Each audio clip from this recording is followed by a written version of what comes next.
اس میں معرفہ کی 4 قسمیں ہیں. یہ بھی ایسے بھی لکھ سکتے ہیں کہ اس میں معرفہ کی کتنی قسمیں ہیں؟ اس میں معرفہ کی 4 قسمیں ہیں. اس میں علم، اس میں ضمیر، اس میں اشارہ، اس میں موصول. اس میں علم، اب ہم اس میں علم کی تعریف بھی کریں گے اور اس کی مثالیں بھی دیں گے. اس میں علم نمبر 1، اس میں علم. نمبر 2 اس میں ضمیر. نمبر 3 اس میں اشارہ. نمبر 4 اس میں موصول. اس میں علم وہ اسم ہے جو کسی خاص شخص، چیز یا جگہ کے لیے استعمال کیا جائے. مثلا پہلے میں آپ سے عرض کر چکا ہوں، مولانا اشرف علی تھانوی رحمۃ اللہ علیہ دریائی سندھ ہندوستان کا ایک مشہور دریا ہے. شالیمار باغ، شالیمار، نسیم باغ وغیرہ. اس سے ہم آگے بڑھیں گے. اس میں ضمیر. اس میں ضمیر وہ اسم ہے جو کسی اسم کی جگہ استعمال کیا جائے، جو کسی اسم کی جگہ استعمال کیا جائے. مثلا ہم ایسے بھی سمجھ سکتے ہیں کہ ماسٹر غلام مصطفیٰ بانیہ صاحب اردو کے اور انگریزی کے ماہر استاد تصور کیے جاتے ہیں. ان کے والد صاحب محکمہ جنگلات میں ملازم ہیں.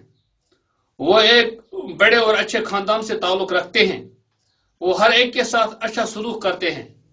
اس میں وہ، ان، اس وغیرہ اس میں ضمیر ہیں. ان الفاظ میں وہ، ان، اس، یہ وغیرہ اس میں ضمیر ہیں.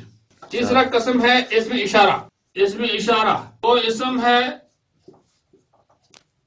جس میں کسی شخص، چیز یا جگہ کی طرف اشارہ کیا جائے. مثلا وہ انار، یہ کرسی، ہم لڑکے. ان الفاظ میں وہ، ہم، اس میں اشارہ ہیں. اس میں موصول.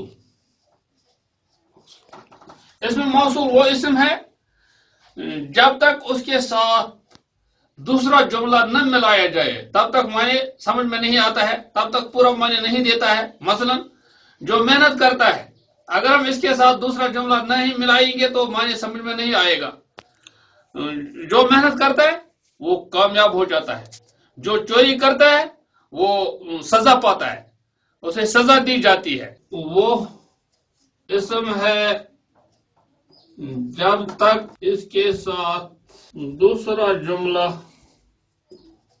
نہ ملایا جائے تب تک معنی سمجھ میں نہیں آتا ہے. مثلا جو چوری کرتا ہے وہ سزا پاتا ہے، وہ سزا پاتا ہے. اس لیے ہم یہاں یہ بھی ایسے بھی لکھ سکتے ہیں کہ اس میں موصول وہ ایک نامکمل جملہ ہے. باقی انشاءاللہ دوسرے اسباق میں ہم آگے بڑھنے کی کوشش کریں گے. اللہ تعالی ہمیں ان الفاظ کو سمجھنے اور یاد کرنے اور ان پر عمل کرنے کی توفیق عطا فرمائے. والسلام علیکم ورحمۃ اللہ.